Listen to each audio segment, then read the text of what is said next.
Welcome to the Imperial Newsstand. I'm Alan Imperial. On today's show, we're going to be talking about how the Senate and the Congress both passed the coronavirus stimulus package for $2 trillion. This happened about an hour ago. So, I've already talked about what's in the package. The thing I want to focus most on is the $500 billion in loans for distressed companies. Basically, a corporate bailout. Let's talk about our neighbors to the north and how Canada is handling the same crisis. They spent about, let's see, what is this? 107 billion and 75 billion. So they're spending about 200 billion dollars. First, it's on bolstering uh, their mortgages and their banks. The second is their financial package. They're delaying student loans for 6 months, and they're giving every citizen $2,000 for up to 4 months. It's not a guaranteed 4 months. It's if it lasts that long. This is whether or not you're part of unemployment insurance or not. Amazing. They also help with 5.5 billion for low and modest income individuals and families. So they're spending what 220 billion on on uh on this, and notice how it's helping actual people. It's helping people get money, it's helping people with loans, it's helping people with families. Amazing. Absolutely amazing. I wonder why we couldn't do it here in America. This is a little too small. Republicans are worried coronavirus stimulus bill is too generous to the unemployed.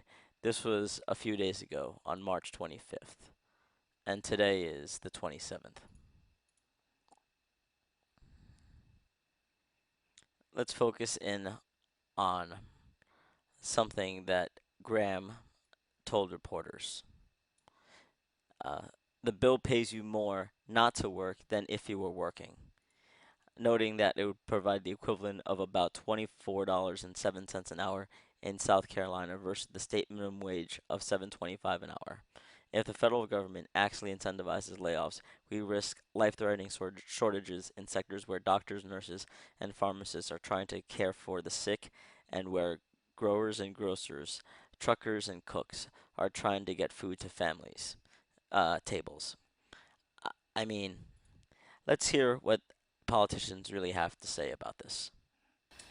The moment we can go back to work, we cannot create an incentive for people to say, I don't need to come back to work because I can do better someplace else. So we cannot be paying people more money on unemployment than what they would get paid in their job. We cannot encourage people to make more money in unemployment than they do in employment. If you're a nurse, aide, making $15 or $16 an hour, you're on the front lines here. So you're going to have all these well-trained nurses that are going to make $24 an hour on unemployment. You're literally incentivizing taking people out of the workforce. The moment we can go back to work, These people don't get it. They're not here to help the people.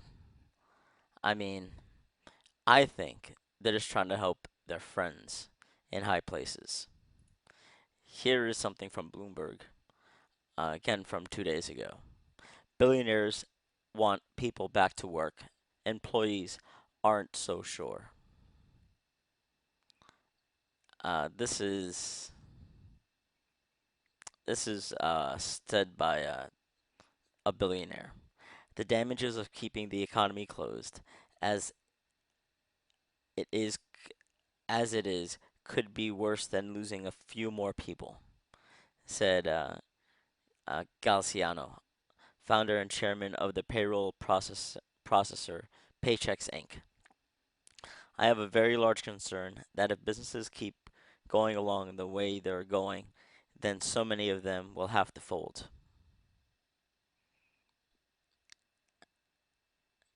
I can't believe he said losing a few more could be worse than losing a few more people.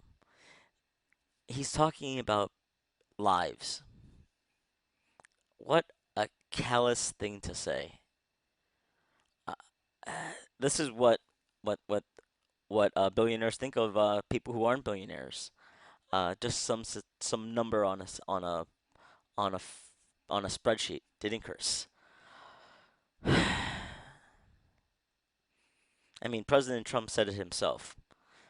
Uh, the pandemic to be worse than the problem. Excuse me. He said. President Donald Trump says he doesn't want the cure for the COVID-19 pandemic to be worse than the problem. And the only people saying that are are the elites, are the millionaires and billionaires. The people who have to work for a living are not saying this at all. And it's so surprising. I mean, thankfully, we have some people like Robert Reich uh, who have a voice of reason. It is absolutely necessary to shut down the economy so that millions of people don't die.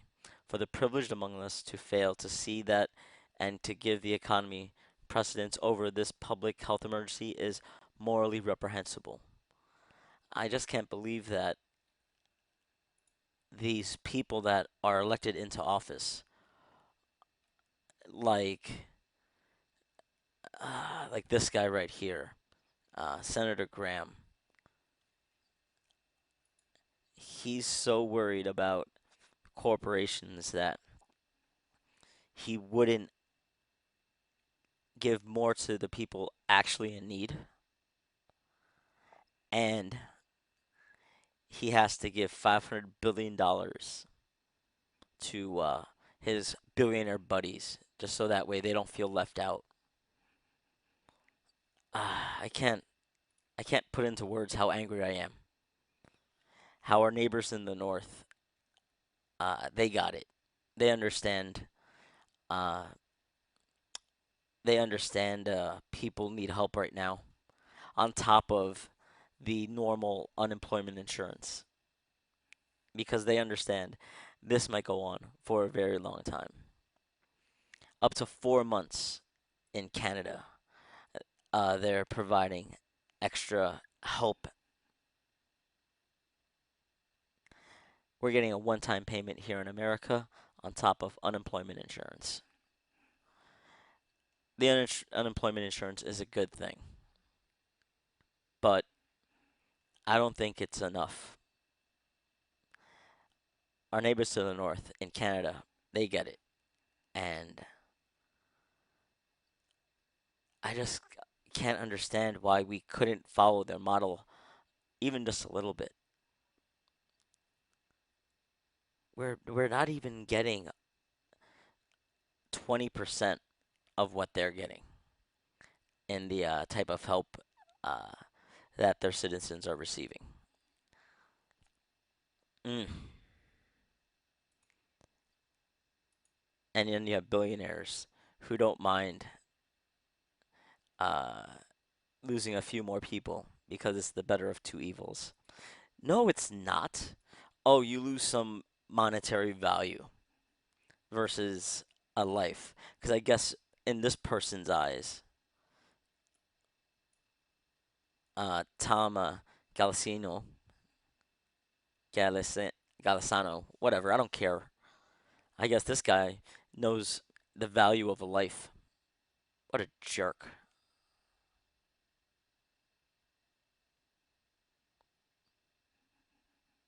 What an absolute jerk. You have to weigh the pros and the cons while he's smoking a cigar on his patio in Florida.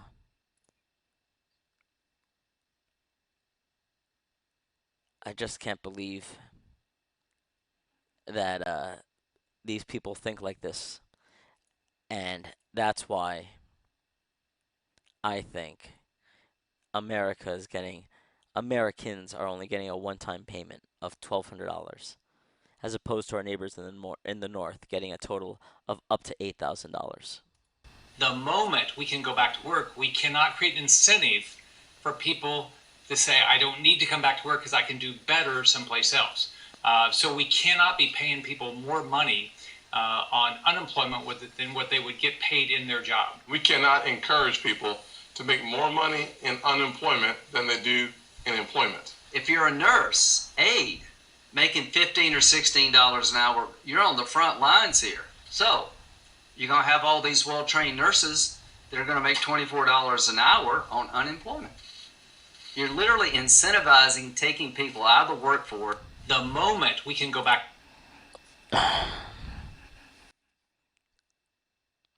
I'm Alan Imperial, signing out.